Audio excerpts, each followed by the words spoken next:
Hey there, Stealth here, and welcome to the Steam Spring Sale. It is here, and if you're looking to expand your fleet of games, then now is the very good time to pick up some of these naval games, generally with a decent discount. So, whether you want to be controlling Cold War fleets, or designing your own battleships, or hunting submarines, or even just generally surviving at sea in a small patrol boat, there's something here for every naval enthusiast. Sea Power, for example, puts you in command of the Cold War naval operations, balancing strategy, stealth, and missile warfare. Ultimate Admiral Dreadnoughts lets you design and command your warships through the decades of history. Cold Waters offers the thrill of submarine warfare, the cat and mouse game underwater. War on the Sea is a bit more of a grand strategy World War II Pacific game. If you're feeling creative, NavalArt lets you build and battle with your own ships, while Rule the Waves gives you control over a nation's navy's evolution throughout history, starting early, ending all the way in the Cold War era. And for something different, Boat Crew. It challenges you to manage a PT boat, which means you typically are the smallest fish around in the Pacific, and yet people expect great things of you. So let's dig into these naval games. We're starting off with Sea Power. This is a Cold War naval strategy game. It is often considered a spiritual successor to Jane's Fleet Command. It lets you command ships, submarines, and aircraft in very detailed engagements, spanning the 1950s to the 1990s. Although you can even change that limit by going into the Steam Workshop. You'll even find ships such as the Zumwalt class in there, taking it all the way to 2030. You'll have to manage a lot of different elements of the battle. You're going to be looking at managing reconnaissance. Can I even find the enemy? Can I jam the enemy using electronic warfare? Can I shoot down those incoming missiles in time? Can I classify all the contacts and even figure out what is shooting me? You'll be doing a lot, and especially submarine warfare in this game, well, it tends to be a lot of cat and mouse, both doing surface ship to submarine or submarine to surface ship. It is really well done, and I have played lots and lots of hours in this game already. If you used to play Cold Waters, if you used to play maybe way back in the day Subcommand and Dangerous Waters, then this is definitely a game for you. Sea Power has a good balance between realism and playability. It is definitely a game that has a bit of a learning curve, because if you're not already a naval enthusiast, you'll have to definitely look into all these different platforms, and by platforms I mean helicopters, surface ships, subsurface ships, know what they can do or learn what they can do, and the more you play, the more you experiment, the more you figure out what's going on, the better you'll get at the game.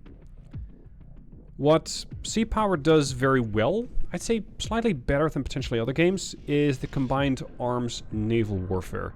So you're not just focusing on warship versus warship, but the helicopter that warship carries might be instrumental in first detecting the other warship. So reconnaissance is very important in that sense. The game also has a very advanced sensor and detection model. You don't really notice that, but the more that you play the game, the more you'll start to respect it. Because detecting and counter-detecting is extremely important in this game.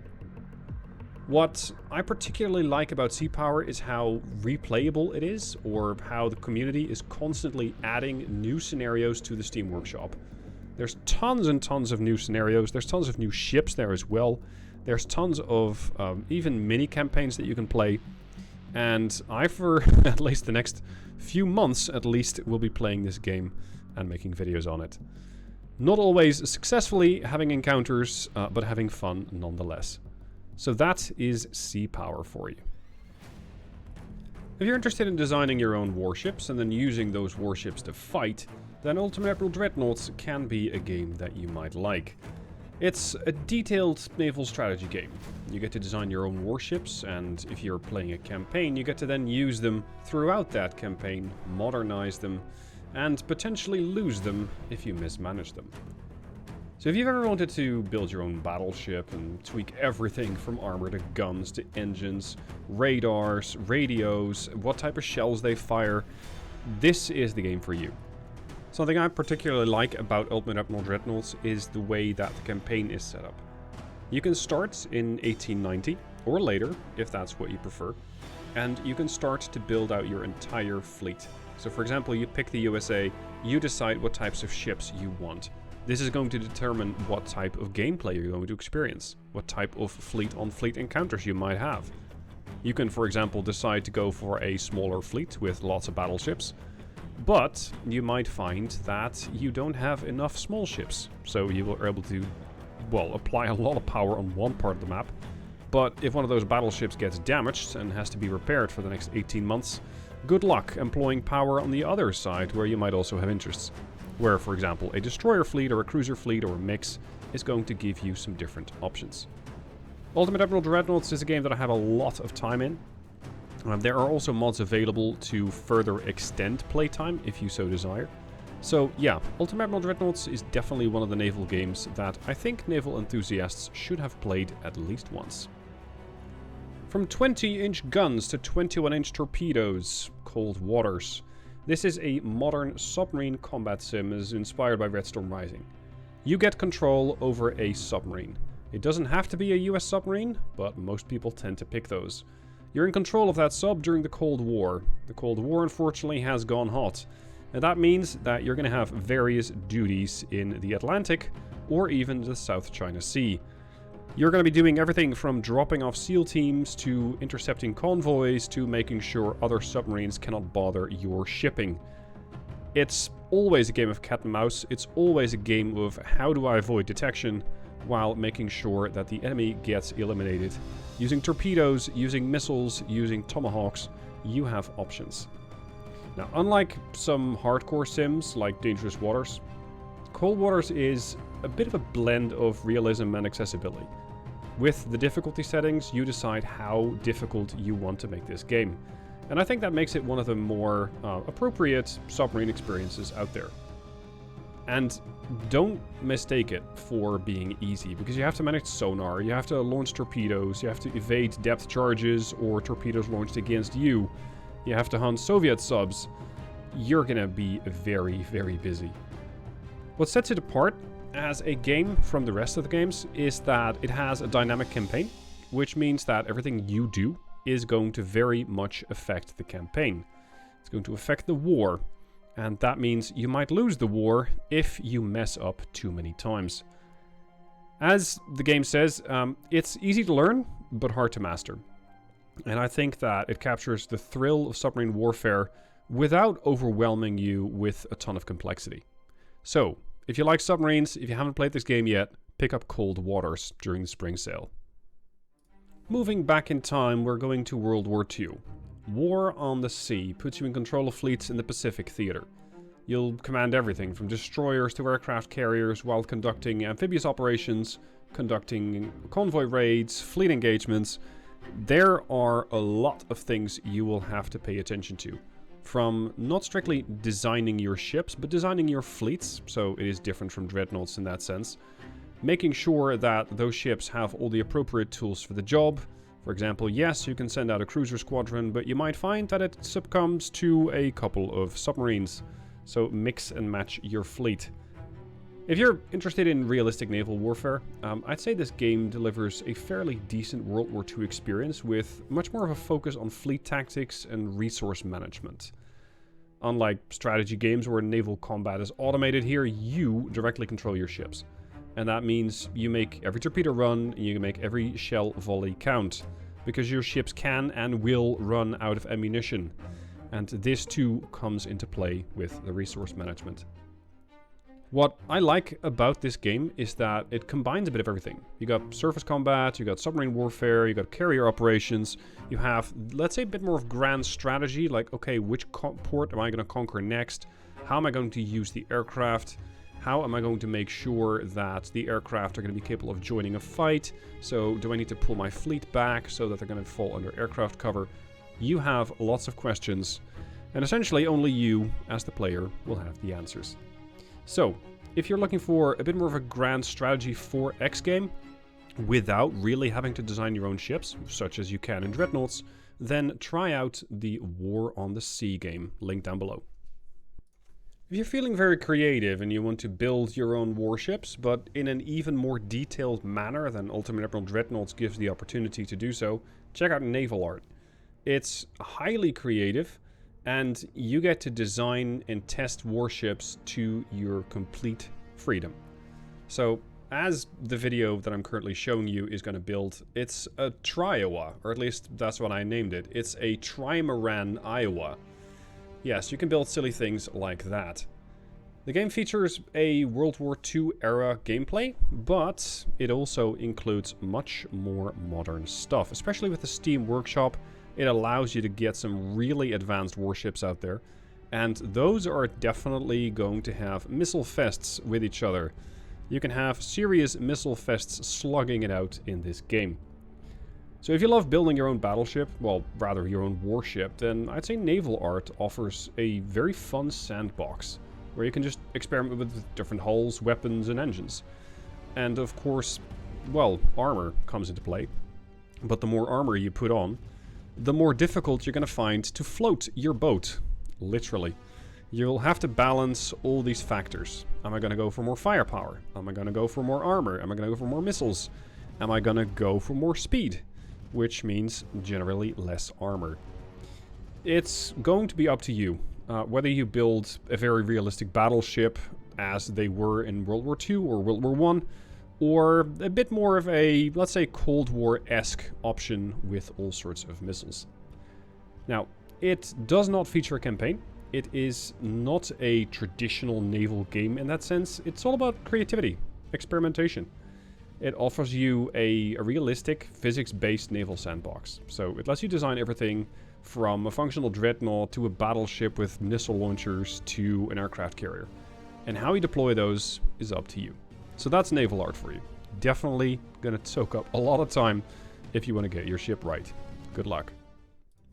On to Rule the Waves. This is a grand strategy naval game where you control a navy from the early 20th century into the Cold War.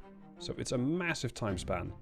You'll be managing ship designs, naval tactics, global conflicts, diplomacy to some extent. It's a deep and complex simulator for players who really want to shape/reshape naval history. If you love deep strategy games, then this one is definitely going to be an interesting one for you, as it gives you complete control over everything. Naval policy, fleet developments, battle tactics. But off the battle map, you'll also have to balance your diplomacy, your budgets, very important, because I found budgets in this game to be pretty tight, so it's not like you'll be able to fill an enormous fleet as easily. Unlike other naval games, Rule the Waves simulates evolution over decades different. I'm going to say different because, for example, Ultimate Admiral Dreadnoughts does not get into the missile age. Sea Power does not get into the Dreadnought age. This one kind of covers both, and that not only gives you options, but it also forces you to upgrade your fleet, adapt your fleet, depending on what the enemy is using. It is using procedural battles to ensure that every playthrough is different, and I think that makes it a very replayable naval game. What might throw you off from the game, at least it threw me off, is the graphics interface, the user's interface. There is, well, it's almost like you're playing Excel, and that, for me personally, doesn't work. But if it does for you, then I think you'll have a very good time with Rule the Waves 3. And finally, a boat crew. This is an arcade survival crew management game where you take charge of a small boat, or rather several, depending on how well you're doing. And you are going to find yourself in all sorts of very dangerous situations in World War II Pacific. Your mission is to, well, depending on what the game wants you to do. You are always trying to expand into new territory. You're going to have to do scouting missions, you're going to have to do port assaults, you're going to have to clear your way through enemy aircraft carriers. You got lots to do. And the better you do, the more you'll be able to upgrade your PT boat. You can arm it with a couple of machine guns, you can arm it with rocket launchers, you can arm it with even something the size of a couple of Bofors, which gives you a lot of firepower for a small platform like this. Now, most naval games focus on strategy a heck of a lot, Boat crew, I'd say, is different. It focuses a lot more on action. You're almost always right in the thick of it, and as you're in the thick of it, throwing torpedoes out, making sure that enemies don't immediately knock out your boat, well, you'll have to try and keep it afloat. Your crew does that. Your crew will repair the boat for you, as long as they're aboard. And I'm saying that because I've had it happen quite a few times that my crew got knocked overboard as my ship got hit pretty bad. What I like about boat crew is it doesn't seem to take itself too seriously, but it's not easy. It is not easy. You're going to have to plan your assaults, picking the weapon systems that you think might work best for the type of encounter that you're going into. Whether that's, for example, engaging a port, which might require a few more rocket launchers, or going up against a couple of destroyers, which are extremely lethal to you, and will require a few more torpedo launchers to take down. You have options. Lots of options. And especially as you do well in the campaign, your options increase, giving you more firepower in the form of having your own squadron. So you'll be able to get not just your own patrol boats, but a whole bunch of patrol boats going out there with you, with various different weapon systems, very different tasks, and, well, enhancing your firepower and your experience. If you're looking for a very action-packed naval game, I think you'll find that in Boat Crew. I'm going to add one more title to this video, and you might be going, hold on, this is a space game, this is not a naval game. No, you're right, it is not a naval game. It's a space warfare game, but it has very similar mechanics to almost every naval game out there. At least, it is designed by a Navy vet, and he tried to incorporate as many naval systems into it as possible. It is a hardcore real-time tactics game. You're managing a fleet that you can build, a fleet that you can design, and you're going to be playing up against either the AI or other players in a couple of different game modes. It has everything from detecting the enemy, counter-detecting the enemy, electronic warfare, fleet coordination, radar signatures, missile engagements. You'll be doing a lot of the same things that you might be doing in other naval games. Every engagement that you do in this game is going to be about positioning, detecting, making sure that you have the appropriate countermeasures to dealing with detection or with, for example, incoming missiles. And one wrong move can cost you a ship, or worse, a fleet. Now, if you like games like Sea Power and Cold Waters, but you're up for something fresh, something different, I think Nebulous could be very interesting for you. Because it has a lot of tactical depth in a futuristic setting. So yes, is it strictly a naval game? No, but I thought it deserved an honorable mention in this one. Especially because it can feel like you're playing 4D chess.